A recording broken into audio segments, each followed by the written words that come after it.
Intercultural communication is the study of relationships between people of different cultural groups. And by a cultural group, we mean a group of people that are coordinating themselves or deciding essentially what things mean and how to coordinate their action within some kind of a boundary. So national groups do that, but so do organizations, and so do gender groups, and so do ethnic groups. So the term culture can be used in a pretty broad way to mean any kind of a group that needs to coordinate itself.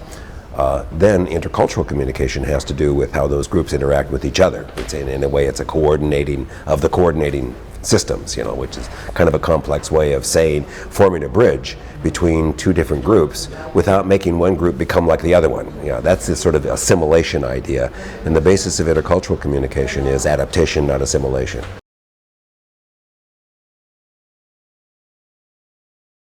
Most of the people who do international development come out of international relations area. Their background is in politics, economics, or the other kinds of things that are studied in international relations. And that exists at a level of analysis. We call it institutional level of analysis, which means you study how institutions relate to one another, essentially power relationships amongst institutions.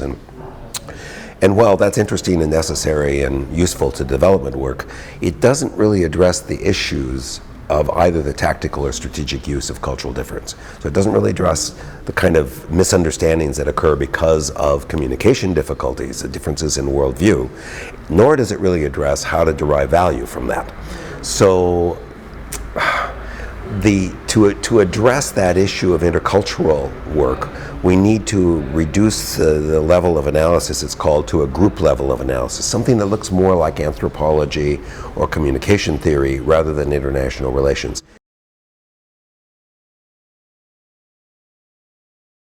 There would be, on the tactical level, an increase in the effectiveness, just at the basic level of how much time we spend dealing with misunderstanding in those kinds of programs. And at the strategic level, it would be the basis of creating what we call a climate of respect for diversity, which, as you might imagine, is the basis for partnership. The basis for partnership is only partially institutional self-interest, or interest in general. The other part of it is trusting one another. And trust doesn't generally come through institutional interaction, it comes through personal relationship. And this intercultural communication is what it is that tells us how to do that.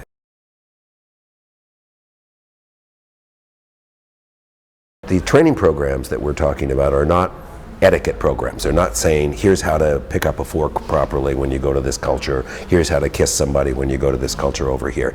Too many of these kinds of intercultural programs essentially are these kind of etiquette things, which are interesting, but you can look them up online. You don't really need to spend the time to go to a program.